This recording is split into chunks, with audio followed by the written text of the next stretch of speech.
Hey, happy Friday, y'all. I am Cassandra Cousineau, your girl, the sports Nisa, here with Ralph Velez, but you know him as Ramblin' Ralph, Mayweather Promotions in-ring announcer. What's up? What's going on? Wait, I'm pointing to my name right there. That should be right there. Oh, I'm you good. ain't. I'm I excited. thought you was like. I'm I excited for thought you this was like show. you on mute. No, I Yeah, was trying to figure out where my name was. That's me right there. What's going on, girlfriend? You good? that's my name. Good. You know what? It's the second Friday in August, man. We are cruising towards fall already. Ain't that crazy? Yes, we are, and we had some good fights last week. Trying to stay safe in Arizona. Pandemic Hmm. still running ragged out here, and you gotta stay safe out there in Vegas as well. I know you're staying Dude, inside. I've been in the house for like, I don't know, 10 days now straight. So we getting out tomorrow. We're gonna go to the mountains. My kids are Nice. about to like eat things that are not food. They're sick of being in the house. So getting That's out. awesome. But speaking of getting, let's get to it. We have two very special guests today. One is the new WBO champion at 122 pounds, Angelo Leo. Joining us in the second half, or the second part of this hour, is going to be Emmy Award winning sports and analyst and host Brian Custer. So we're going to do something a little special for Angelo, though. He just got his strap. So let's go ahead and bring him out. Ladies and gentlemen, presenting to Vegas Sports Daily and Levels Podcast, the new WBO Junior Featherweight Champion of the World, El Chinito, Angelo Leo. There he is. Yeah, and the Yeah, look at that strap. look at that. Yes, It's yes. shiny Yeah, and thank you guys for new. having me. Man, look at that. Fantastic, dude. Yes, sir. Cece and I were texting all through the fight, just like I was with so many other people, because that fight had like chapters to it. I'll Exactly. just start off real quick by saying congratulations. I know you more than most.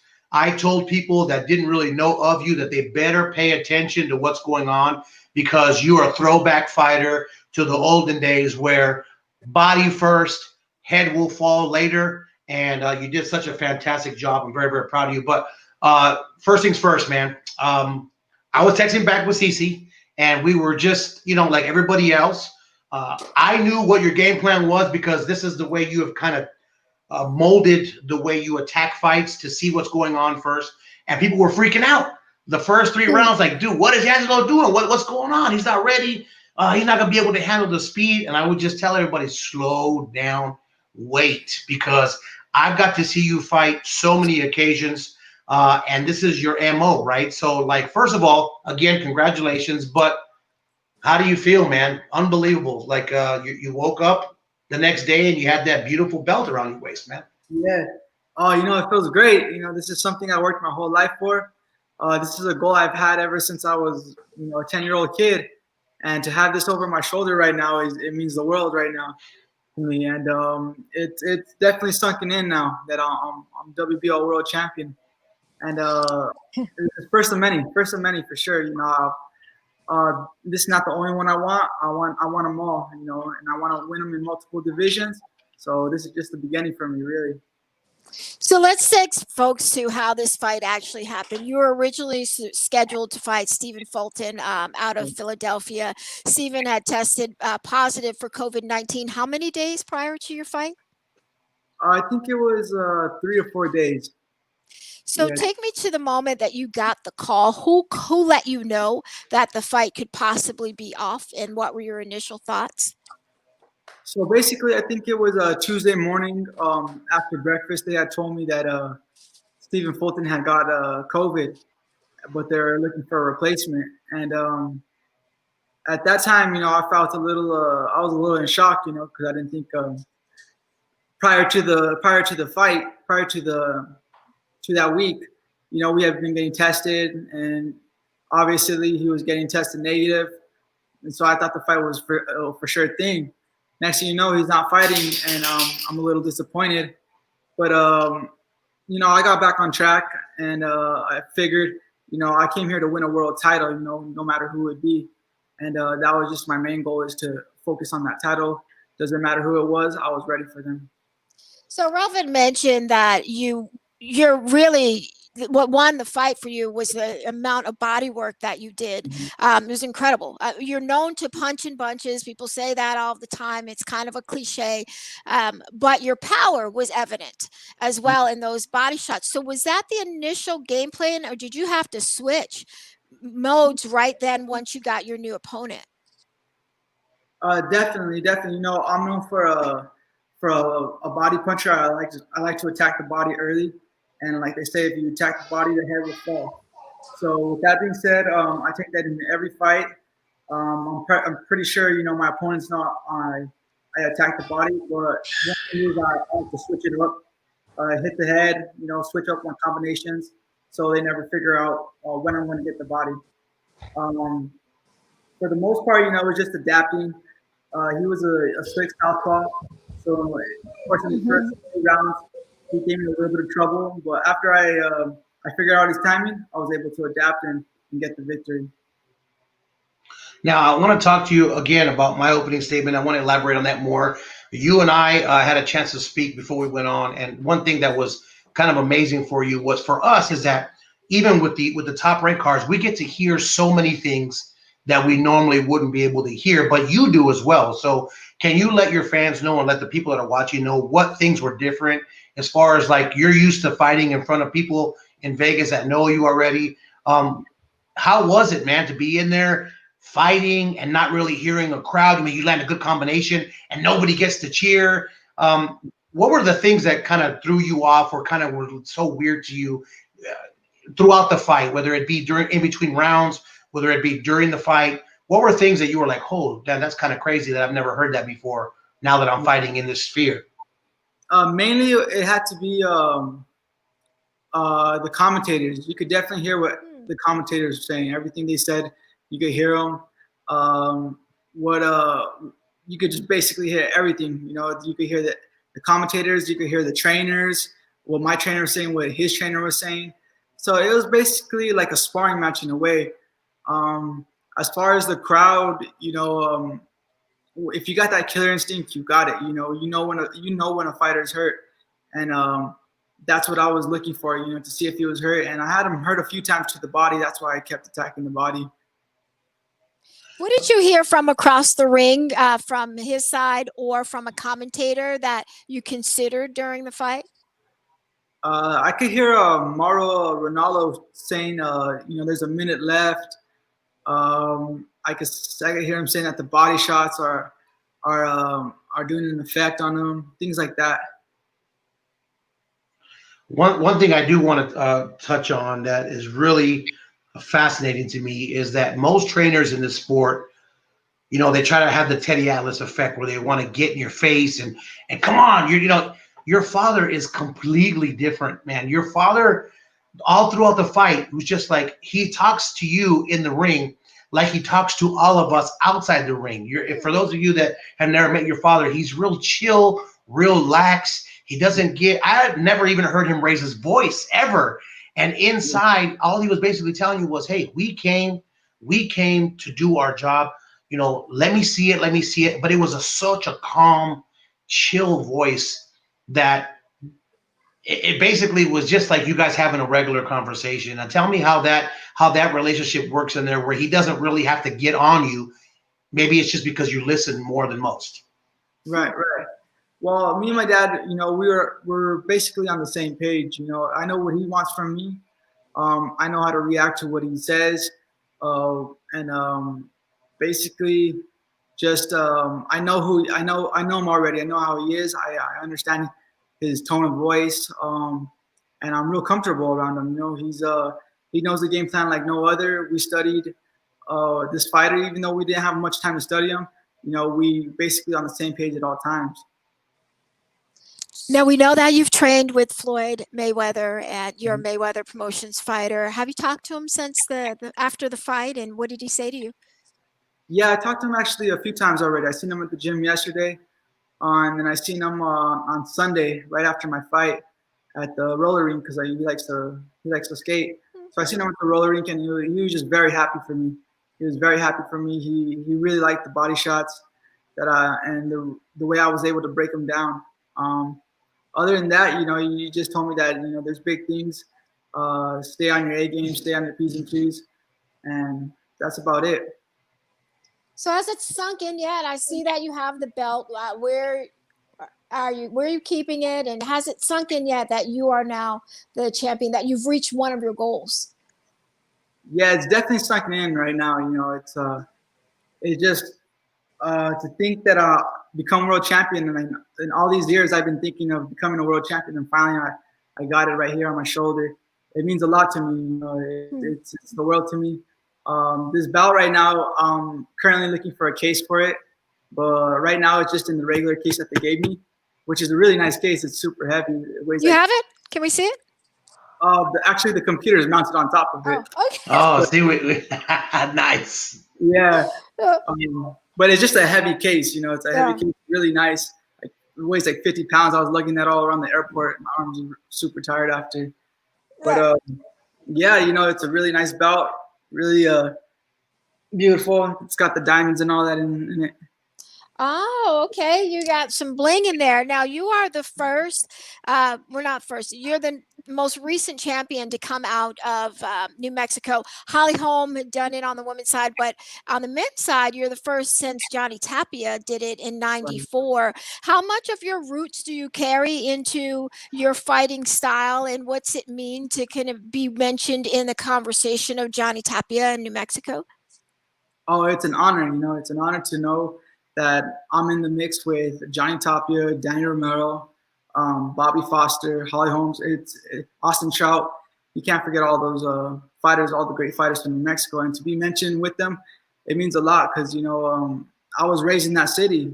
I've met Johnny countless times. I've talked to Danny Romero. Actually, Danny Romero was texting right before the fight, giving me some advice, telling me, to just stay calm in there and do what I do best.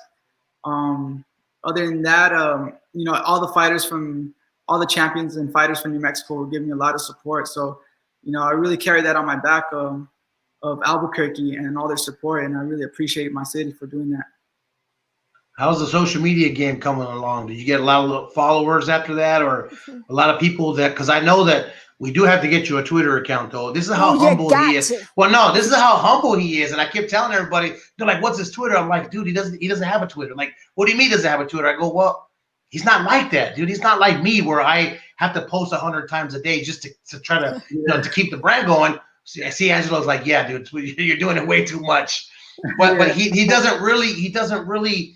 It's not like that with him. And do you see yourself having to, now that you're champion, do you think that you have a responsibility now to be out there and to make sure that your fans are aware of what's going on with you? I know that you've always been a more private person. You've never been one to brag about things or to be out there and boast about stuff. But now it's a little bit different. Now, whether you like it or not, you're now another face as far as a champion in boxing, and now you are becoming a role model. I mean, you're a role model for us that's around you a lot, but do you feel now that you do have a responsibility now to your fans and to kids that, especially from New Mexico? I mean, we talked about that, how important it was for you to go back home and change that state and change what's going on over there. Do you feel that you now have that responsibility? Definitely. Becoming a champion is it's not only being a champion, it's a mindset, it's a way of living. So I have to carry that on my shoulder, carry that to conduct myself like a champion and to be a role model for the children. And that's what I aim to do. Basically, if you could think it, you can achieve it. No matter what you do, you got to put your all into it, and you could get there. And basically, just just knowing how to conduct yourself, and knowing what to post. I know I'm not big on the Twitter, but I try to keep my fans, posted on my Instagram, on my Facebook. I keep those posted every now and then. But eventually I'll get a Twitter and start posting more. Yeah, you got to get like a cousin you trust or somebody just to do your Twitter. If it ain't your thing, you just got to get there. Yeah, right. But you gotta be one that you trust. Right. How long do you plan on taking before you start getting back in the swing of things? I know that you're probably going to meet with Leonard to discuss your future pretty soon. But normally for your fights, how long do you usually take, and do you think that you're going to shorten that up or keep the same routine now that you're champ? Keep the same routine. I'm gonna keep what's working, has been working for me for these last 20 fights, which is just take a week or two off and then get back to it. Actually this morning I just did a 4 mile jog, and I was at the gym. In Vegas? Yes, in Las Vegas. What time? What time of day were you out? Oh no, this was in the gym. This is on a treadmill. Oh, okay. Yeah. You're doing road work. Okay, Yeah, no, actually, I did my road work at night. It's too hot. It's still 100 degrees at 9 o'clock. Yeah. It's good for weight loss. I can't complain about it. Didn't have a problem losing weight at this fight. Yeah, no kidding. So you're at 122. We know that Showtime has a slate of fights through the end of the year. And we know that Stephen Fulton Jr. is still sitting out there calling your name. Actually, he had some comments about your performance. How active do you want to be? And do you feel like you've gone from being the hunter to the hunted? Yeah, I want to fight as often as possible. If I could fight another fight by the end of the year, another 1 or 2 fights, that'd be great. And the mindset is still the same. I'm never the one hunted. I'm always hunting. I'm hunting for more world titles. I'm hunting, to keep my undefeated record. So I'm never the competitor, never the prey. I want to go back on that now that you mentioned that. Just one more thing about the fight that CC brought up, but I want to touch on that a little bit more. Your opponent wasn't a regular orthodox to orthodox fighter.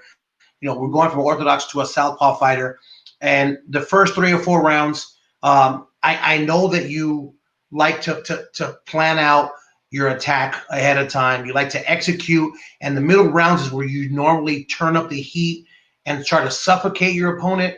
But what was the thought process for you? Because it looked like, and I'm just saying this just because from my vantage point, that he was landing his jab and landing with his straight left. How were you able to can you just guide us through and what's your thought process? Like, okay, I didn't prepare for this. He's a little faster with that left than what I thought. What can I do here to kind of combat that or to kind of get out of that situation so I can answer with my body attack? Mm-hmm. What round was it that you thought, okay, I figured this out. Now I'm going to start pushing the gas and basically suffocate? I was real confident from the opening bell. Even though I may have lost those first rounds, I was still confident and still positive that I was eventually going to get him. So, the confidence never lost even in those 2 rounds. But right around the 4th round, I knew he was slowing down, and I knew it was just a matter of time where I was just going to break him down and he was going to stop moving so much. And that's what happened. Well, CC, the text messages, they stopped coming. Hey, well, after the 6th and 7th round, the text messages they didn't come anymore. And I just replied back, I told you so, because this is just the MO. It is what it is. Man, I was actually in the car. I had to take my son to Taekwondo practice, and I have the app, so I was sitting there in my car watching it, and I'm like texting him. I was like, okay. After the 2nd round, I felt like I was able to see your game plan. But if you watched you enough, you would know that you actually are more of a cerebral fighter, trying to see where your moments are. Is that how you were trained when you first entered the sport? Yeah, exactly. Me, I'm a student of the game, so I study every fighter. I study every style. I don't have a favorite style, so that's what I'm I love boxing. Ultimately, I love boxing, and that's what gives me my ring IQ. I have a big boxing ring IQ. Even though I may fight as an aggressor, I could also box. I could also use my jab and counterpunch. I got different looks to me, and I feel like that's one of my greatest assets in boxing is I'm able to adapt and I'm able to adjust to whatever opponent I have in front of me. So you're a student of the game. Who out there, not in weight or in your weight division, who do you see is also someone who is a similar style? And if you could be dropped into the front row of any current fighter, whose fight you going to? Hmm. To any current fighter, that's I would say probably Terrence Crawford, Errol Spence, and probably Tyson Fury. It'd be nice if those two actually fought each other. You could kill Yeah. two birds with one stone. Right? Yeah, two for one. Yeah, we were to see. But Tyson Fury is an interesting guy. How much do you feel? Because you're a fighter who people I feel like can underestimate, especially because you're fairly young. I think your best fights are probably still ahead of you. But do you feel like Tyson Fury is one of those fighters where people underestimate his boxing because he's this big personality? I think so. Yeah, I think so. I think they underestimate his power that he has. He's as a heavyweight, he's not the biggest puncher, but he can do damage, and that is a heavyweight division. So one punch can change it all. And Tyson Fury has that ability. He has also the boxing ability, which makes for a great fighter. The cat is 270 pounds. I mean, his average punch is going to be heavier than most people. Right. You've been around Floyd on the outside of the ring, watching.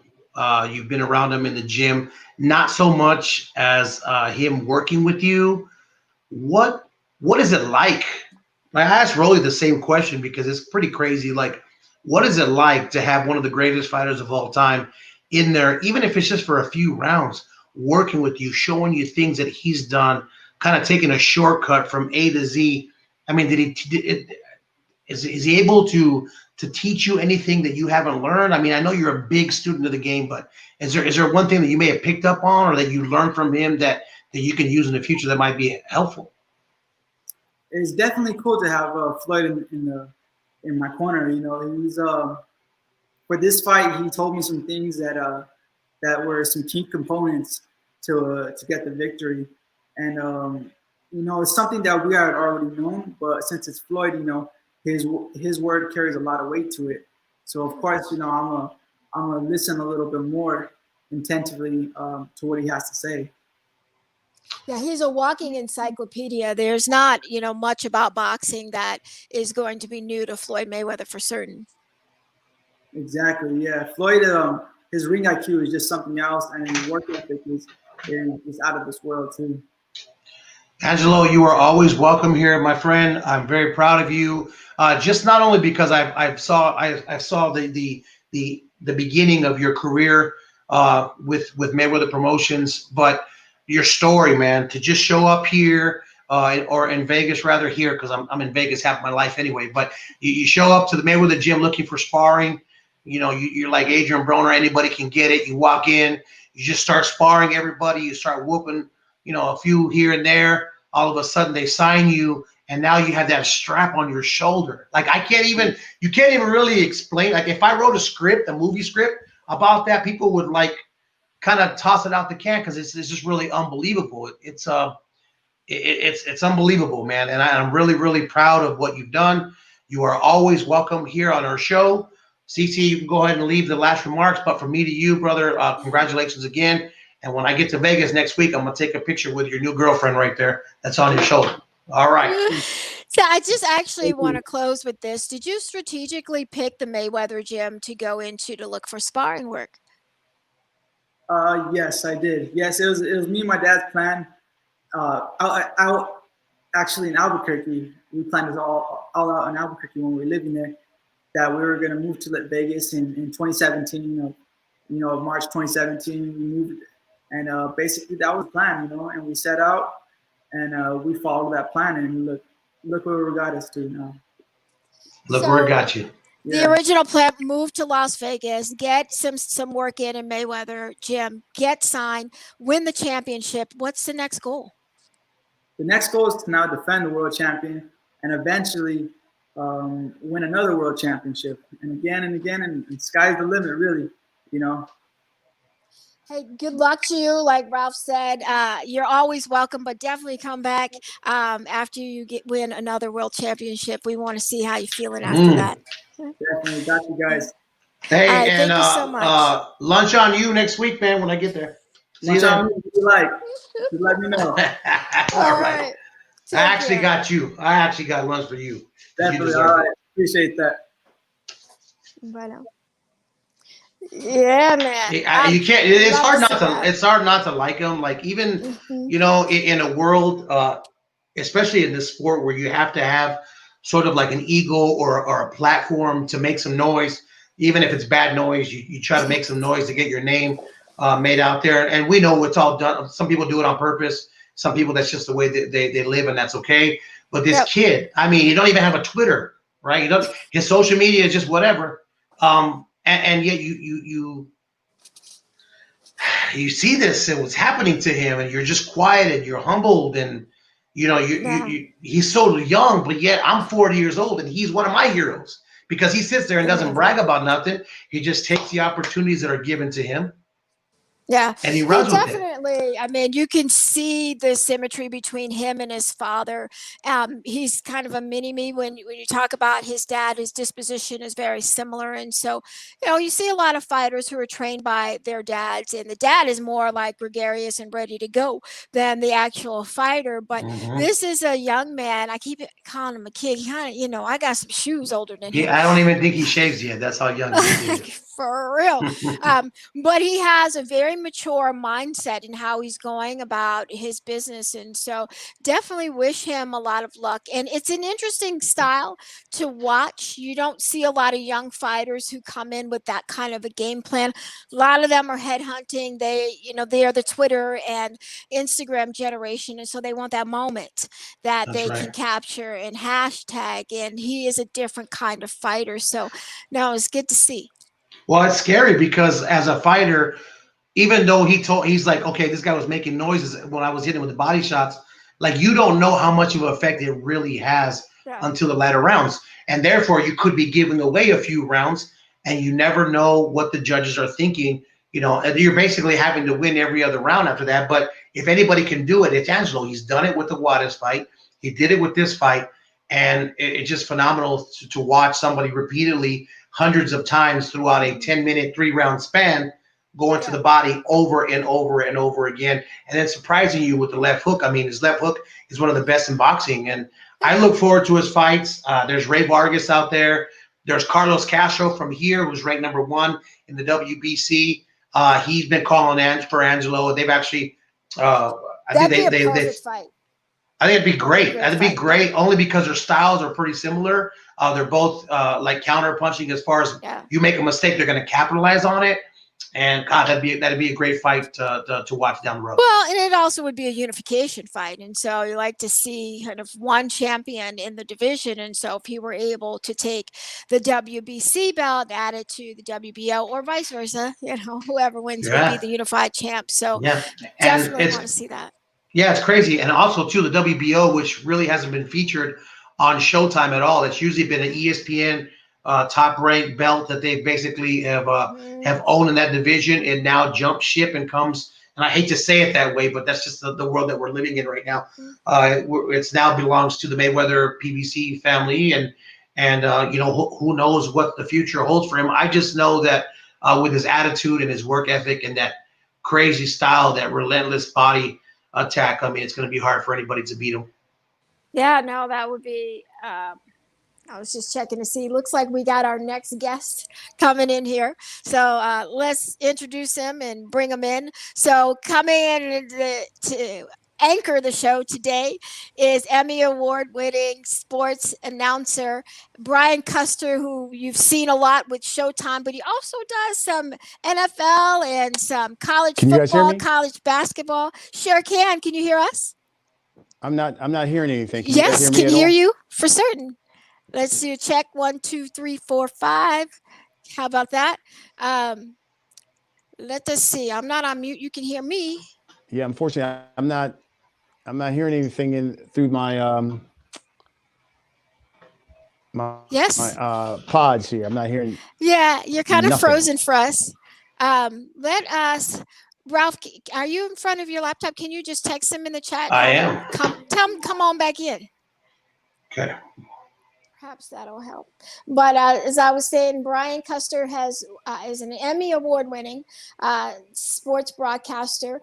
He also, as of late, has been working with Ice Cube's Big Three.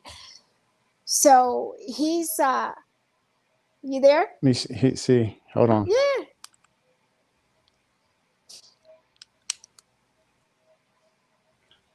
Let's get him Since on. Since it is sports season, Brian Custer would normally be extremely busy this time of year. But we got some here, I think. I think we got you. Yes. You got one earbud in. Yes. There we are. Can you hear us? Okay. Yeah, we can hear you, but now I can't see you. Now I can see you. Let's see if we can hear you. There you go. Yes. Okay. Where you at, Brian? I know this room works for connectivity because I've been watching your podcast, so I know. I think it's maybe it's because we're having storms here, so I think that might be the problem. I mean, if you want, I can try to reconnect. Please do. So that the connection's better, but I know we've been in that east storm has been coming in my way here in New York, so it's really bad storms going on. But I can try to maybe reconnect. Yeah, go ahead and reconnect. Come back through. This is the beauty of live podcasting, ladies and gentlemen. What you showing me there, Ralph? I can't see. I was trying to tell Brian to get to his. I'm trying to get him to get to his IG DM so I can DM you. I'm getting his DMs. Okay. Oh. Go ahead and log out and then come on back in. Okay. Okay. And I'll reconnect. Perfect. Okay. All right. Cool. Okay, we'll do.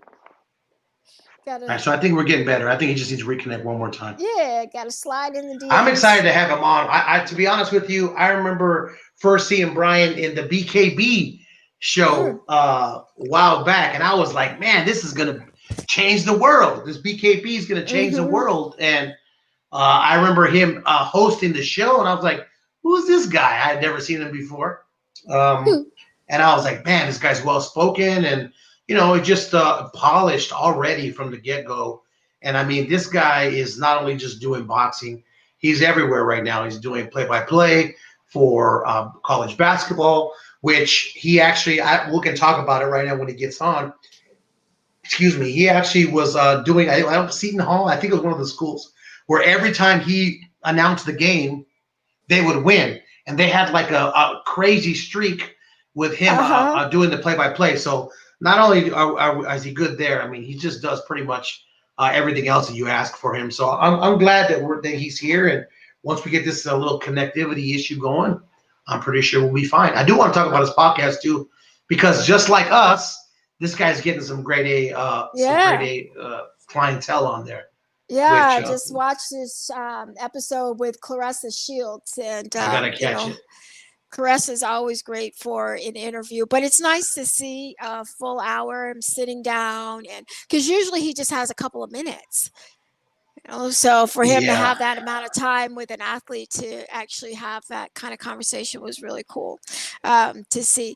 But there was some news out of boxing today that Jorge Linares has tested positive, and there's like some weird kind of like cryptic information saying that he was Oscar said he was in the hospital, and I couldn't find out. I asked Steve Kim and a couple other people, was he admitted into the hospital or he was at the hospital getting his results? So trying to clear that up. Here's the crazy thing about all this stuff is that, you right now what's happening is if these guys are in the hospital, because I know it happened to a friend of mine out here in Arizona, you could still have the COVID and be released. And they just make you go in quarantine, right? So, I as dangerous as that is, that's what's happening right now. So I don't know. I actually saw it earlier as well, and I'm sure in the next day or so we'll find that out. But I mean, it's happening all over sports right now.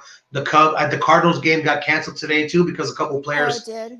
tested positive. I mean, it's just unfortunately, it's a world that we're living in right now. And I know that going back on the last fights, you know, Stephen Fulton, who has been training, unfortunately that happened to him. But when they interviewed him, when Brian interviewed him, he seemed like he was actually in good shape, not too bad of symptoms, and looks like he's gonna be ready to go. Yeah, maybe it said that Jorge had was quarantined at the hospital, and that's what kind of raised some red flags for me. Because normally they've been sending people home; they haven't been having them actually quarantine in the hospital, especially for 10 days. So Yes. I don't know where he's at. So that's I'm why I gonna was, actually. He just Brian just for the sake of all of you guys are watching, we are working on this religiously. He just texted me right now, and he's gonna actually go from his computer. So all right, we're gonna send him the link gonna via be wired Gmail, in. and we'll do it that way. But I do want to talk about we didn't touch on this yet. The knockout in the Showtime fights. I wanted to talk to you about that and see if you actually saw that, because that was probably one of the craziest knockouts that I've seen in boxing. And the kid basically, did you watch it? Did you watch the first I preliminary didn't. I bout? didn't see that one. No, Oh well, you got to go watch it. We can't talk I about was that if you don't watch I it. was The dude, driving. So the dude was completely knocked out, and actually he was winning the fight. So I just oh yeah. No, he was they showed it winning. everywhere. He was winning. He was winning the Yes, he fight. was winning. And anything can change. So Listen, got caught slipping. I do want to talk about real quick while we're waiting for Brian on my new set. Uh, Yeah, well, see, we have a couple it's minutes. time to shine. Listen. We've got this is I found this. This is my Ryzen staff little thing. We went to Japan. Then that Yeah. part and the David Benavidez. Speaking of which, we got really good fights while we're waiting for Custer to come back. We got some Us good too. fights. This coming. I think is it tonight or tomorrow? Tonight, tomorrow. There's a kid that we need to get on here that we need to talk to. His name was Jose Rayo Valenzuela, trained by the Benavidez family. This kid is the goods. He's going to be fighting tomorrow on Fox. But there's a lot of good up and coming boxers they're going to be showing on those Fox cards. And honestly, the hell with the crowds. To be honest with you, like Angelo said, those guys spar with less people all the time and they get after it. I just think it's going to be awesome. I And mean, these David, undercard guys, it's nothing new to them to not have a crowd. This is, how their career has been. So this is going to be a little bit different for Deontay Wilder and Tyson Fury. But for most fighters, you're used to having fans either not there or filing in. And so that the big difference, though, really is how if they're hearing the opponent's corner and the commentators. That's really the big difference for them. well, yeah, and a lot of things that networks are doing, and maybe it could be because of the states as well. Jimmy Lennon inside the ring, Chinook outside the ring, and Jeremiah Gallegos on the zone outside the ring as well. So I don't know if it's different states that are doing it or different commissions, but Jimmy Lennon, he don't care. He's going to be right in the middle of things. That's my dog right there. He's like, I don't care about this code. I'm gonna be right in the middle of the center. That's where I belong. So there's all kinds of stuff going on. I mean, like to be honest with you, the breathing from Angelo was when I asked him earlier, and I forgot to mention this when we were talking to him. He literally said that he breathes like that all the time. Is that he said you could just hear it now because there's no commentary that was overlapping that breathing, and there was no music. There's no crowd. He said I breathed like that even after one round. He says, but you could, because I really thought he was getting, he sounded like he was getting a little tired. Yeah. But he said he wasn't. If he was, he's not going to tell us. Right. Exactly. Hey, there we are. Sounds good. Looks good. There you are. Hello. We're good. It always look when you use the laptop and you can put the Wi-Fi directly into the laptop, it always works better. Yeah, than the and you know what? That's my bad. I was going to tell you to try to go from a laptop anyway. And this stream link takes up a lot of bandwidth, and that was my bad. So I'll get you lunch for that one. That was my bad. Get Absolutely. that juice off of that Ethernet. Exactly. That's the best. That's the best juice. So let's welcome him back, Emmy Award-winning sports broadcaster Brian Custer. You've seen him a lot on Showtime, but also Fox Sports. With college football, NFL, college basketball, and we saw you most recently with the big three. Out of all of them, which one is your favorite to sit down with? That's like to ask me. I have 3 boys. Which one's my favorite? And depend on which day you got a favorite. You're right. Yeah, absolutely right. So listen, it's funny because there's nothing like doing the NFL. College basketball, it's just the energy in those arenas. And then it's hard to explain to people when you're doing college football, you go to those stadiums, the tailgating, everything that comes with the atmosphere of college football, the pageantry. I mean, it is unexplainable. I mean, so you love that. And then on the other hand, I tell people you haven't lived until you go to a world championship fight in Vegas. So that's why it's so hard, because all of them are so unique and all of them are so much fun. It's hard to pick one because when you're in that season, you're just in love. The beauty with boxing, it's all year round. It's all year round, but now we're in a different type of boxing season. Of course, Showtime has kicked off its cards all the way through the end of December. Are there some of them that stick out for you as ones that you absolutely would tell fans do not miss? Yeah, I would say so. I mean, listen, I think next Saturday we got David Benavidez. He's one of my favorite fighters, man. I mean, he throws so many punches. He's so exciting. He's a guy who wants to deliver for the fans. So I always love to watch and see David fight. Obviously, I've got the pay-per-views kind of circled because I want to see Jermell Charlo against Rosario. I want to see him in a unification fight. Charlo has always said that he's the best at 154. He gets his opportunity to prove it that night. And I think the Gervonta Davis fight also. I mean, Gervonta wants to be a pay-per-view attraction. He certainly has been able to sell out arenas. But, Leo Santa Cruz is no walkover. And Leo Santa Cruz is adamant that his endurance and his punching power and the way his punching output will be the difference in this fight. And let's see if he pushes Tank Davis. Everyone wants to see Tank in a step-up fight. I think he finally gets one in Leo Santa Cruz. Yeah, I think both of those fighters have something to prove in that fight that also lends to a different level of excitement as well. Absolutely. I mean, because you could say the same with Leo. I mean, obviously he's had the wars with Abner Matas. He's had great fights with Carl Frampton, but for years, everyone kept saying, well, we want to see Leo Santa Cruz in a big-time fight. We want to see him against a big-time competitor. Well, now he's got a kid who's going to be in front of him who's got some major punching power, but maybe his conditioning hasn't always been the best. And will that be the difference if this fight goes into the later rounds? Who's in the better shape? And we know that Tank has had some issues with making weight, but you know what? Look, he is training hard. I know he's been there in Vegas. I know Ralph knows that. He's been working with Floyd. He understands the magnitude of this fight. The 130 and 135 belts are on the line. So he is, from my understanding and talking with his people, is focused and going to be in the best shape of his life. And I guess we'll find out in November. We will see. I mentioned to Cece that I first saw you during the BKB era that was really short. The whole thing about the event, it was going to change combat sports. It's like a circus. And then you come on there, man, and you're so polished. And it's like, man, it's like James Bond in there. Like, you're just smooth with it. And I'm like, who is this guy? Like, where'd this guy come from, right? And then you just start growing like everybody else in this business. You try to just do your best. You stay quiet, you stay humble, and you just work the ladder. What was the beginning stages for you when you decided, you know what? I love this. This is what I want to do, because from my posts that are every 10 minutes sometimes, I'm a fan, man. I'm a fan, and I am so embraced in what I do, not just because of, hey, it's a paycheck, but man, I really love this, and I think it shows. But for you, what was the deciding moment, even if it was in high school, young college, to say, you know what? This is what I want to do. I know I could be damn good at it, and that's where I'm going.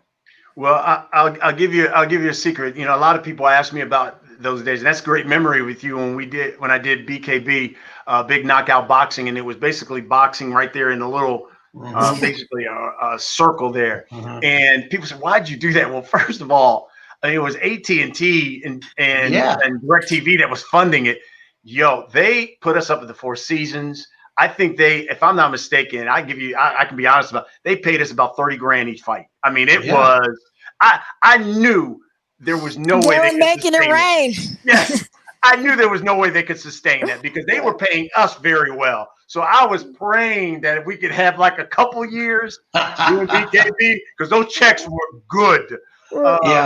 But for me, man, it was, a long time ago, to answer your question, a long time ago, a good friend of mine, a mentor of mine, gave me some great advice. And one of the things he said was, you should treat every event you do like a Super Bowl because you never know who's watching. Right. Treat every event like a Super Bowl, no matter how small it may look to the outside.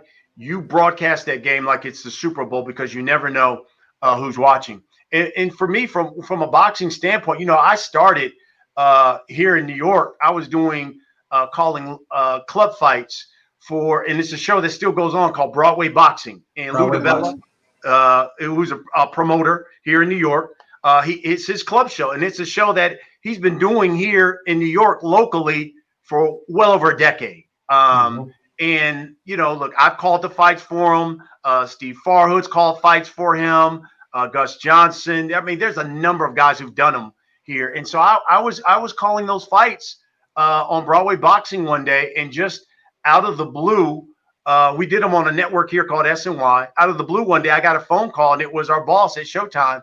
And at the time, he was living in Vegas. He lives here in New York now, but at the time he was living in Vegas. And he said, "Look, I was in New York visiting my parents, and I saw Broadway Boxing on SNY. I think you're fabulous. I'd like to hire you and come to Showtime." And that's how I got my job. That's awesome. At Showtime. And that's how it can happen. So it all goes back to what someone told me when I first got into the business, and that was, you treat every event you do like the Super Bowl because you never know who's watching. Yeah, that's great advice. And also, when these days, now that we're in these COVID-19 kind of making adjustments days, what are some of the big adjustments that you've had to make without having the fans may not impact you as much, but what are some of the behind the scenes things that have impacted you being able to do your job as an announcer? I think, for us, it doesn't change. I mean, whether there's a crowd or not, I mean, you got to be prepared. So you got to do your homework. You got to make sure that you looked over all the material. And so all of the preparation that goes into the broadcast, for me, it really doesn't change whether or not there are fans or not. I get excited naturally when I'm at work anyway. So I think that comes through when I broadcast. I think for me, the biggest change was from March until, I would say, where are we at now? August. That's 4 or 5 months. I mean, not working, not doing events. Mm-hmm. And that for me, that was the biggest change. And it allowed me to get into a passion of mine, and that's talking and interviewing people. And so I started a podcast called The Last Stand Podcast. And that's really been the biggest change, because you do so many of these events and you develop relationships with people, whether they be in sports or entertainment. And I've had so many really great conversations with guys and women. And I've said to myself, man, I wish I could let fans hear some of the conversations that we've had. And I just never had the opportunity to do the podcast, because every week I was on the road. Literally every week I was on the road. And so when the pandemic hit, I mean, I was home. And obviously I was home with the family, but it allowed me to say, you know what, this is a great opportunity to do this podcast and to really do it right. Because I not only wanted to deliver great content to people, but I also want people to get something from it. So if I'm talking to Errol Spence, who we've had on there, we talk a lot about the car crash. We talk a lot about what was the biggest lesson he learned. And he talks about, hey, look, maybe when I was champion, when I wasn't in training camp, maybe I was enjoying myself a little bit too much. And I think that kind of played out. And this was a warning call from up above to say, hey, you need to change your life around.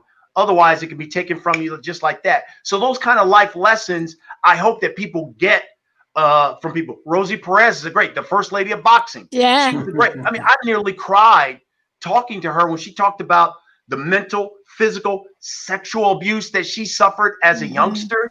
Yeah. And all of that helped her to become stronger. And so I just hope that when people get it, that they not only enjoy the conversations, but they learn something from these people, because a lot of these people had to go through a lot to either become a champion or to become a star. We're talking with sports broadcaster Brian Custer. I did catch your interview with Claressa Shields. And one of the things that I didn't know about Claressa is she talked about how when she first started boxing and she was getting into these gyms, she didn't talk a whole lot. She wasn't such a big talker, and she had to learn how to she had a stuttering problem. Right. And she had to learn how to overcome that, not just as a defense mechanism, but she realized this is the business of boxing. She was going to have to sell herself. What are some of the things that you wish that fans knew about putting on big boxing events that you have learned, not just in your career, but now as you've had a chance to step back and have a different perspective? That's a great question. Listen, I think I love being at the arena. I love the fights. I just hope that fans have a better appreciation for the fighters themselves, because a lot of these guys, and especially in boxing, some of the stories of these fighters, and maybe we get jaded because of the social media era that some of these fighters put on this lifestyle thing. But there are a lot of good fighters who, I think, if I'm not mistaken, you guys spoke with Angelo. This was a guy who was sleeping in his car at one point, and now this young kid's a world champion. We had other guys who were basically Tremaine Williams, who basically was homeless at one point, was in jail, and now all of a sudden gets to fight for the world title because he dedicated his life to the sport. I mean, some of these boxers have really inspiring, sometimes redemptive stories, and you get a great appreciation for them because, I think we look at it and we say, man, we're just jaded because of social media and they see the bling and this and that, but that's a hard way to make a living. That is it's a hard way to make a living, to get inside that ring and to take those kind of punches against some of the biggest punchers and gifted athletes in the world. So I just hope that, fans have a better appreciation for these guys, especially in light of what we've all been going through, because we've all had to suffer here through this COVID and through this pandemic. But that's, to me, I think that's the biggest thing. I truly love this sport because I love the guys. I love their backstories. And we try to bring that out whenever we do a broadcast. That's why we do so many features on the fighters, because we really want the fans to know them. And we want to grow the sport and grow the fighters and their personalities. It's hard to, I'm going to second on that too as well, because it's hard not to get attached to these fighters. They always say, hey, you have to stay down the middle and you can't favor anybody. But some of these guys, man, you see them go through tremendous hell, for the last 3 or 4 years of their life.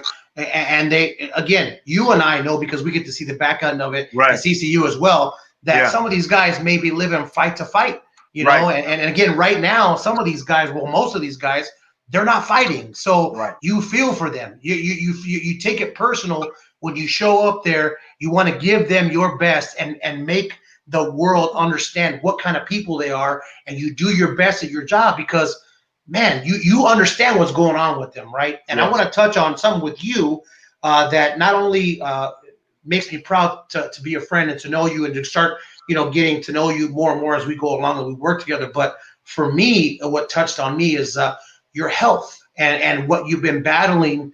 And I'm going to let you go ahead and just and explain to the fans right now what you've been going through and how you've been fighting it, because me mentioning it would be a disservice because you've been through it. I'm so proud of you, and it makes me look up to you and inspire you more that way than even the broadcasting, because it truly is a fight.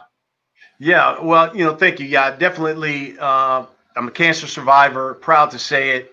I was diagnosed with prostate cancer 6 years ago, in the prime of my life. I mean, had just turned 42, and I've always been a guy who works out. You know, I box all the time, so I use that to stay in shape. Martial arts, everything. But you know, I even take my physical every year, so I've always been a healthy guy. And you know, got diagnosed with it. I couldn't believe it. Doc told me that it was aggressive. Told me that if I didn't get surgery like right away within the next month, and I told him I had never had surgery in my life, even from playing sports. I said, I've never had surgery. Can we go another route? And he said, absolutely, we can try whatever. He said, but yours is so aggressive that if those things don't work, you'll be dead within a year. And you know, I was floored, man. And it was hard for me. You know, whenever someone tells you that you have cancer, I can't even describe to you two what that's like and what that does to you. Your boys were young at the time, right? How old were your sons? My boys at the time, my youngest was 4. The other ones were 8 and 9 at the time. So, wow. You know, all I could think about was, you know, will I even see them get to high school? Will I even see them get married? Will I even see grandchildren? I mean, that was all that was going through as tears are just rolling down my face in his office. And so, yeah, I did. I had surgery right away. And like he said, I had surgery like 3 weeks later. You know, I go to the doctor every 3 months to get blood work and all that type of stuff. And I thought I was doing really well, still working out, doing my thing. And I would go there every 3 months and everything looked good. But he always told me, yours was so aggressive. I need you to come every 3 months. Dr. Smotty would always tell me, don't you go ghost on me. Just because the checkups are going well, don't go ghost on me because yours is so aggressive. And he was right. I want to say it was about maybe 3 years or so after surgery, my numbers had just, you know, they had begun going up a little bit, just a little bit. And he said, if we get to a certain point, we're going to have to try to do something else. And when we did, it got to that point. And so then it was like, I think there's something else, you know, trying to come back. And so I had to take high grade radiation, and it was tough because, you know, I was working and I didn't want to really say anything. The only people who really knew was my Showtime family. So I have to take sessions, you know, 30-minute sessions every morning at like 6 a.m. So I would go there, take those sessions, come back, you know, maybe take the boys to school, do whatever, go broadcast a college basketball game. The next morning, get up, go there, and do another thing. And then we'd have a Showtime fight, and I'd get on a plane, go do the fight, be really, you know, tired, sick. Sometimes I'd have to throw up right before we did the show and come back home, go right back to my radiation sessions. So it was rough for a little bit, but it took me about 3 months to get through all those bouts. And, you know, since then, my numbers have been great. As a matter of fact, just last month was the first time my blood work came back 0. That was the first time since surgery that it came back 0. So, you know, hey, look, God's been with me. So we have a lot of men who watch. We're a combat sports podcast. Can you explain kind of some of the things, signs that you might have missed that you want men to pay attention to? And then when you say your numbers were high, tell me exactly what those numbers are. Is that a PSA number? Yes, exactly. So every 3 months, I have to go and get my PSA, which is blood test. And obviously he does a digital rectal exam as well. And I think it's very important because if you're a man of color, whether you're black or whether you're Hispanic, prostate cancer is just raging in our community. And now it's raging on younger men. You know, usually it used to be like your uncle or your grandfather who had it, but it's not an old man's disease anymore. You know, when I went in there, I was 42 to get surgery. There was a guy that was 35 that was having surgery. And so now I think, if I'm not mistaken, it's like 1 out of every 5 man of color will come down with prostate cancer. It's the second leading cause of death of cancer behind breast cancer. So that just shows you how prevalent it is. And they call it the silent killer for a reason. You never know you have prostate cancer until it's too late. And so that's why it's so important that you get checked. And they always say, if you are a black male or a Latino male, 40 years old or older, you should have a PSA done every year. If you're a white male, you should start having your PSA done at 50. And it's important because That's how I knew I had it, was because I went to my regular checkup and he told me, you know what? You're 40 now. We need to do this. And then he was like, hey, look, I felt a little bump on your prostate. Doesn't feel right. Come back again. And we came back in 2 weeks and the bump's still there. Only way we'll know if there's something if we do a biopsy. And I was like, a biopsy for what? That's uncomfortable. At 42, at 40. But the whole thing of that was I did it because I went to my annual physical. And had I not done that, I would have just dropped dead in a year's time. That's how aggressive mine was, because the younger you are, the more aggressive the cancer is. Wow. The older you are, it lays dormant. And that's why if you have an uncle or a grandfather, they said, man, I have a grandfather who had prostate cancer. He was in his 70s and the doctor didn't do anything, because the older you are, it lays dormant. And the doctor will tell you, you know what? It probably won't start rearing and raging until like 10 years from now. And so they'll just let them be at B. But when you're 40, you better getting taken care of now, because as soon as it leaves your prostate, it goes right to your spine and it's a wrap. And even the doc told me that. He said, when I took all these tests, I took a bone scan, MRI. He said, I'm telling you that bone scan is the most important test you'll ever take in your life, Brian. He says, because if it ever comes back positive, the only thing I can do for you is to make you comfortable, because that means that the cancer has gone to your spine. And once it's up in your spine and gets into your bones, it's a wrap. You're done. Cece, have you ever seen Brian, like his physical frame? This dude is like, he's an athlete. 1% body fat. So I'm going to second that. And if it could happen to him, it could happen to damn near anybody at 40, because he basically looks like an athlete that's barely coming into high school, getting signed to a college still, and it's crazy that no, I'm being serious, man. Like when I see you, I'm like, man, Brian's still in good shape. Like, it makes everybody envious, because like, we're trying to do our thing. But again, I appreciate you sharing that. I know that you've been through hell and back. And again, Cece, that's what makes me really impressed, not only with him. He doesn't complain. You never see him on his social media complaining about it. What he does is he educates. And if people are really paying attention, it can save their life. So I really appreciate you sharing that. Yeah, absolutely. That's the most important thing. Could you actually point people in the right direction? So definitely getting health screenings. If you're not getting screenings, are there organizations out there, websites people can go to, and not just men, women who care for the men in their lives, whether they are your husbands, your brothers, or your child?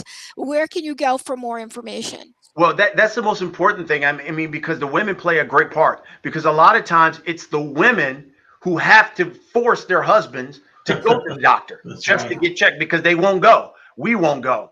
And so there's so many. You can go to the Prostate Cancer Foundation. Or you know what? You can even just talk to your local doctor about it. The most important thing is just getting checked and getting a PSA done. And it's simple. I mean, it's a blood test. Boom. He takes your blood. He's gonna look at it. Listen, if your number is a 4 or above, you got problems.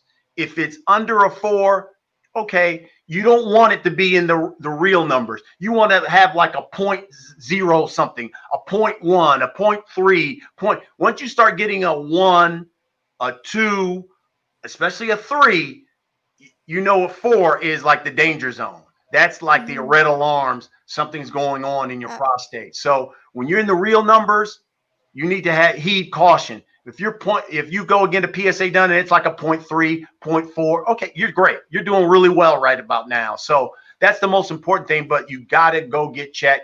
Is the Prostate Cancer Foundation. There's so many foundations. Just Google prostate and charities, and they'll have all kinds of information for you. The important thing, though, is to get checked, because if you get checked, it can save your life. They call it the silent killer for a reason, because the only way you know you have prostate cancer is when it's too late. We know that you have a second-degree black belt in Taekwondo. No, I didn't know that. I didn't know that. Yeah. Oh, Yeah. okay. Well, next time I go to Vegas, I know who to be. Make sure it's standing next to me in case some violence get going He's on. got some real hands. My son is actually he's been in Taekwondo since he was 4. He's 7 now, and That's so great. we are. The little girl hasn't trained. However, she is more than willing to spar Yeah. with her brother on multiple. In fact, they sparring right now. That's great. But how much of your martial arts training is played into your professional career? A lot. I mean, I've been doing martial arts for well over a decade now. Um, and it's been one of the best things that ever happened to me. I'll tell you what, because and as your children will learn, it not only makes you a better human being, because a lot of it is discipline. The other part of it is, especially if you're in a good school, is mental. And for me in my school, which is great, it took me 6, almost 7 years just to get a black belt. And then by the rules, once you become a black belt, you can't test again for another 2 years, because they want you to go through another 2 years of being a black belt and training and then stepping your training up even higher before you can test again. So it took me another 2 to 3 years before I became a second degree. And now, I can test again if I want to go for my third degree. But for me, it gave me mental toughness, and I needed that. When I was diagnosed with cancer, because I'm not going to lie to you, I had a lot of down days. Man, I showed on the camera, but man, when I wasn't on camera, when I was walking around here, I had to, why me? I can't believe this is going on. And I just remember when I had just gotten home from surgery, my martial arts instructor was one of the first people who came to my house to visit me. And I had tubes here. I had all the vial. I had all kinds of stuff coming out of me. And he looked at me and said, look, I brought over, and he brought these like 2-pound weights, and he put them right there. I was sitting on the couch, and he put them on the floor. He said, I just want you to sit on the couch. I want you to arm curl them. And then every now and then I want you to get up and do some squats with them. He said, you're a martial artist. You're the toughest guy that I ever know. You're one of the toughest people on this planet. You're tough mentally. This disease will not beat you, and you have to be strong. The most important thing is, especially when you're diagnosed with cancer, mentally you got to be strong, because this will take you down quicker than the actual disease if you're not right mentally. And for me, that was the best thing that ever happened to me, was my martial arts training, because after a while I had to almost smack myself and say, yes, you're right. I'm a martial artist, man. This disease ain't going to beat me. And really, that's what I would do every day, every other day. As I would sit there and I would do my little 2-pound arm curls. I would stand up on the couch and do little squats with those weights, because obviously I had surgery all on my stomach and they had cut, but that was some of the best things for me. And it helps me in my everyday life. It helps me be mentally tough. And so I espouse everything that martial arts gives you, because I'm such a tougher human being mentally more than physically. I keep telling the little boy that it's not just about that 360 hook kick. Exactly.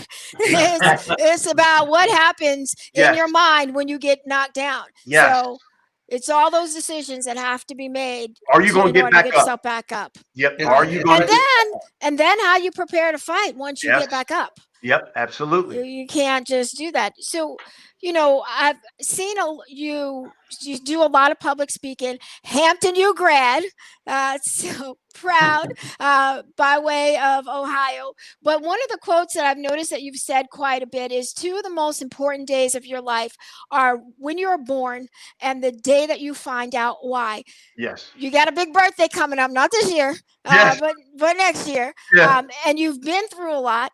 What is your why? Have you figured that out yet? I think for me, it is really to help people, to help deliver my story and really help people. I don't think a lot of people.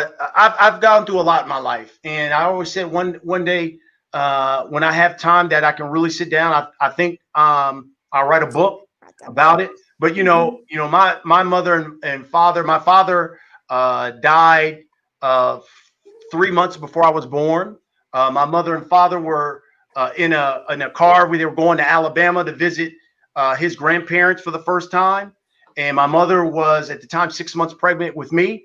And they were an hour outside of Birmingham, Alabama. And unfortunately, he tried to drive the whole way from Ohio to Alabama. He fell asleep, and the car went all right off the interstate, flipped over, 3-4 times.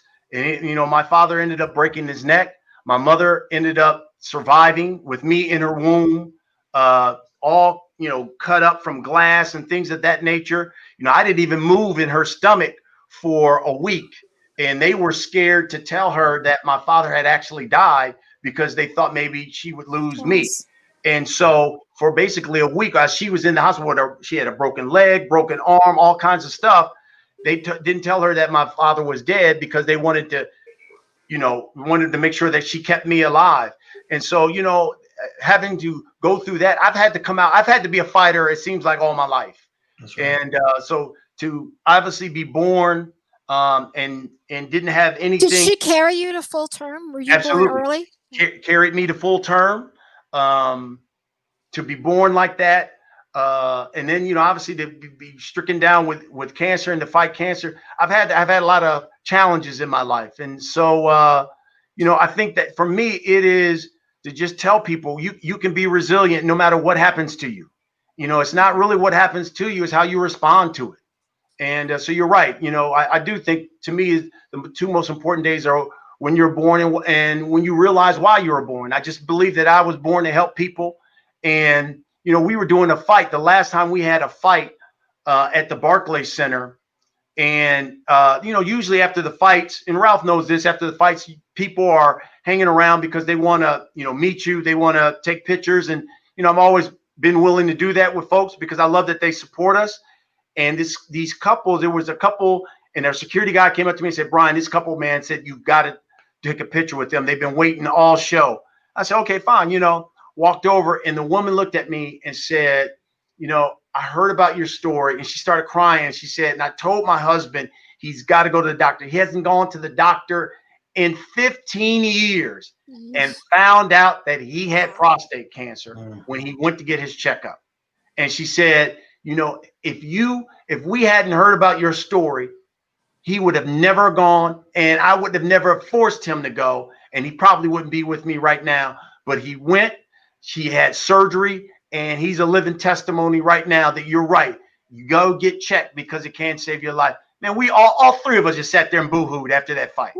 I mean, and to me, that's what it's all about. And I'll be honest with you, when I first got diagnosed and I sat there and talked with Doc, the first thing Dr. Smati told me was, I need you to go public and tell people about prostate cancer. And I was like, I'm telling nobody. Right. I don't need nobody know that I got this, because there's a lot of complications that come with prostate cancer. Mm-hmm. And I was like, I'm not trying to tell people that here I am, a 42-year-old guy, and I may have erection problems and I may have incontinence and all that. I'm not, no way. We keeping this on the down low. Furthermore, I don't know if the networks will keep me hired if they find out that I have cancer and things of that nature. And he said, Brian, it is such a plague on the Black community.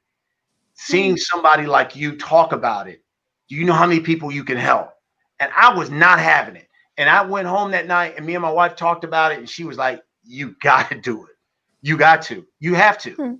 You have to. This is one of the reasons why God has put this on you to help other people. And I was like, all right, you're right. And so that was the only reason why. And I said, if I'm going to go public, I'm going to tell the truth.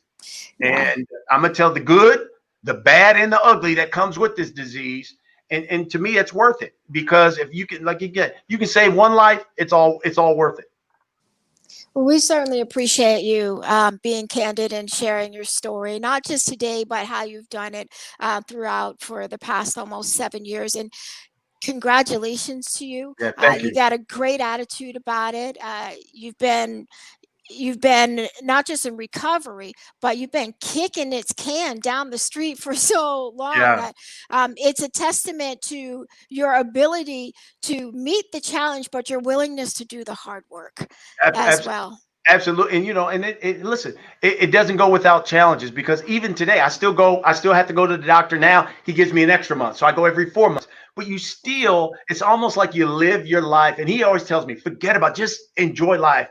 But it's hard. And that's why I tell you, hey, look, I try to tell people the good, the bad, the ugly. I'm not perfect. So even though I still kind of live my life in 4-month intervals, because I know after 3 months from now, I'm like, oh shoot, that doctor's appointment's coming up. Boy, God, please let these numbers be low. Please, I don't want them to go up. You know what I mean? So I still have those internal issues as well. I may not show them on the outside, but yes, I still have the struggles. I'm human. I have those struggles in there. And he tells me, look, just live your life. It's hard, but it's hard when you know you still have that appointment coming and you have to go every 4 months, because mine was so aggressive that something could possibly come back. But it's hard. It's difficult, but hey, I'm here, and that's the blessing. I tell CC that everything that you do outside of your life, the trials and tribulations that you accomplish, when that red light goes on, that's It's the cake, Super baby. Bowl. That's It's the Super cake. Bowl. And that's the prize, man, right? Because you go through so many things. And again, that is not a private thing in your life. But we also, you got your children that you're raising. I like when you put them on and you guys are in the backyard and you're in the pool, because, I also have my children that I worry about. And of course, with this sport, how the networks, you just, you never know when you're going to get that call and somebody else says, hey, well, by the way, we're going to let this guy go. Go ahead. You never know, right? You never know. And that's why it's important that we do everything. So for us, Hey, Jeremy, what's up, Jeremy? For For us in the business, all the stuff that you've accomplished, man. I just want to ask you this one thing, and I ask everybody that's in the industry, what is the best day that you've had in this industry? It could have been a damn Little League game or one of the small Broadway boxing that you did. What was the one day that you? For me, it was the Benavidez Gavril fight, because that was the first time that David fought for a WBC title, the first time Ronald fought for a WBC title, and the first time I announced a WBC title. So even the Mayweather-McGregor, even the tension fight, none of that compared to my first, right? It's like your first. So for you, what was that day, man? And it could, and again, sport aside, just the one day where you're like, man, this is dope. This is why I'm here. That's funny. That's a great question. I think I'll give you two real quick. The first one was a couple years ago. We were doing a Dolphins, I want to say a Miami Dolphins Chicago Bears game, and we were doing it in Miami. And it was one of those games where we were doing it on Fox, and I think we were in at the time I want to say maybe 20% of the homes. So it wasn't a high-end game. Right. And it was a game that went into overtime because one of the Chicago Bears running backs fumbled at the goal line. He was going in to win it. I remember that game. Yes, they had that on the sports center. And Kenyon Drake fumbles as well. And I think he's an Arizona Cardinal now. Yeah, so I remember that game. Yes, I remember that. And matter of fact, I think he fumbled. And it just came out. I was like, oh, my God, he got to be in his feelings at this point, And everybody was like, oh, my God, this guy doesn't. And so then all of a sudden, because the game kept going back and forth, Fox took us nationally. And so we were in 90% of the homes across the country.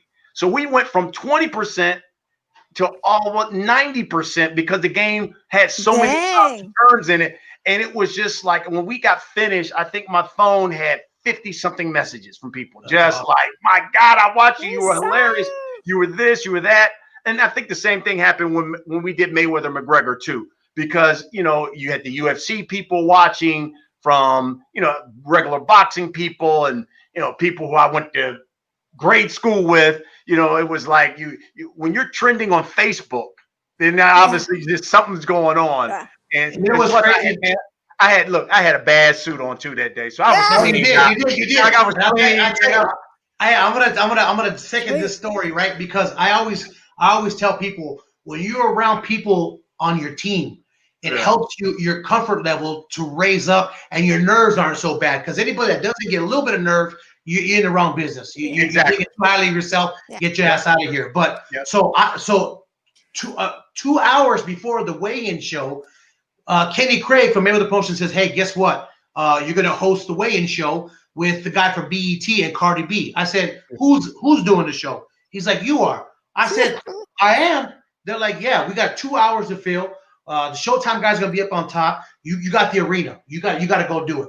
I'm sitting there, I'm looking at Cardi B, and I'm like, whoa. But But hearing you guys and just being around, my colleagues, it does something to you, man. And it just takes you from here to the stratosphere. And that's why I always, when I get a chance to be around you guys and to be able to bring you in and tell your story, it not only just helps me, it helps that 14-year-old that's watching this that wants to be the next Brian Custer or the next Ramlin Ralph or the next, Buffer or Lennon, whatever they want to be. It just helps them to say, you know what, man, if Brian can do it, and Ralph comes from South Phoenix where he's supposed to be a statistic, and all of a sudden he's doing these things, man, it's a blessing. So we really appreciate your stories, man. And again, you're welcome. And I hope that podcast, I hope you get that Joe Rogan money, baby. I really hope you get Joe Rogan tell money. people they got to go to YouTube or Spotify, iTunes. It's the Last Stand podcast with Brian Custer. Make sure you download it. And I will tell you this: Tuesday, we're dropping an episode. I did interview both the Charlos together. Sweet. It is probably, no hyperbole, probably the most explosive interview that I've ever done with fighters. Because you know how excited they are, right?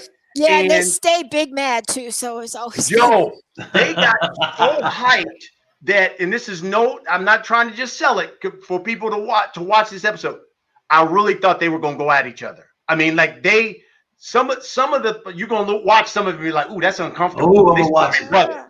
And a lot of it has to do with the reason why Jermell left Ronnie Shields and went with Derek James. There's still some hard feelings there about that. I think, maybe the way they're promoted. I don't know if they like being promoted as the Charlo twins together anymore, that maybe they kind of want to break off into their own. But it's going to be a really interesting. I think people are going to really think that one is really interesting. So we got him. We did Keith Thurman just yesterday. He talked a lot of stuff. And I know Bud Crawford and Errol Spence are going to be like, okay, Keith, nice coming from you, because of some of the stuff he says in that episode. But the one thing about Keith Thurman, he talked about his injuries, something that he's never done before, and admits, you know what, I've lost fans because I'm often injured, and I need to change that. So it's really good. But you will, trust me, you will be like, wow, when you see the drama. I can't wait to see that. I can't wait. Well, thank you again for joining us. Come on back. Now we got everybody. Yeah, man, this is great. Yes, exactly. I'm going straight laptop next time. Straight. I'm not messing with the phone no more. None of that. I'm going straight. That's my bad. Right up into the laptop. That's my bad. And real quick, before you let us go, CC, when he had a tournament in Vegas, and I promised him that Roadkill Barbecue that's out there under the overpass by the Artisan, and he was staying at the Artisan, and I saw, because he took a picture of Floyd's place across the street. So I told him, I said, you got to be careful. That Artisan is haunted, man. You got to be careful. It's you know what? I love that place, to be honest with you. Whenever I get a chance to stay there, I do. But the place I'm ready to leave, bro. We were in that bubble. We couldn't leave. And I look out the window, and all of a sudden I see Floyd's strip club. I was like, well, it can't be that bad. The strip club is right there. Girl collection right there. Like, so to be haunted. But the pandemic, it was closed. So, I was like, oh, well. I got nothing. I do owe you that barbecue, though, on the regular. That's on the bucket list for sure. And we will do that. CC, thank you for everything. Hey, Ralph, I want you to keep up with those workouts, bro. I'm there. I'm trying, man. I'm trying. I'm in the gym tomorrow, 6 a.m. Keep up with the workouts, bro. I'll be there. I'm going to do a buddy check. We're going to buddy check in the morning. Exactly. Please do. Somebody do a buddy check with me, because butter pecan ice cream at 9:00 ain't probably the best thing to do. I love it. You tell your son, keep practicing. Tell him I said Taekwondo. I shall. All right. Take care, Brian. Thank you, Brian. We appreciate it, man. All right. Hey, what a show we've had today. I could talk to him for hours, man. We actually almost did. Like, he's amazing. He's amazing. Well, I wanted to get that story out because I know how personal it is for him. And to be honest with you, when I first started doing the Showtime broadcast, I always wanted to introduce myself and talk to him. But, he's such a lovable human being that there were just so many people around him, and I never got a chance to personally thank him for what he does, because people, they don't realize, when you're a good person on camera and the aura comes out. Just like you, when I started doing the show with you, I knew that it was a place to be, because you're such a wonderful human being. And just like that, I kind of have a sixth sense of being around people. Brian's a great human being. And then when I found out the story of what he was going through, I mean, to be able to throw up and then an hour later that red light comes on and you just shaking it off, that's inspiring. So that he inspires me to get my ass back in the gym every day, and we trying to do it. We trying to get it. Hey man, keep at it. This has been Levels, brought to you by Vegas Sports Daily. I am your girl, Cassandra Cousineau, otherwise known as the Sportsnista. This is Ralph Velez. You know him as Ramblin' Ralph, the announcer for Mayweather Promotions. Thank you to our guest, world champion Angelo Leo, and Emmy award-winning sports broadcaster Brian Custer. Y'all be safe out there. Take care of each other. And men, get your prostate checks. Women who love men, who are in their family, who are their partners, their sons, their friends, get them to get their prostates checked as well. Happy Friday.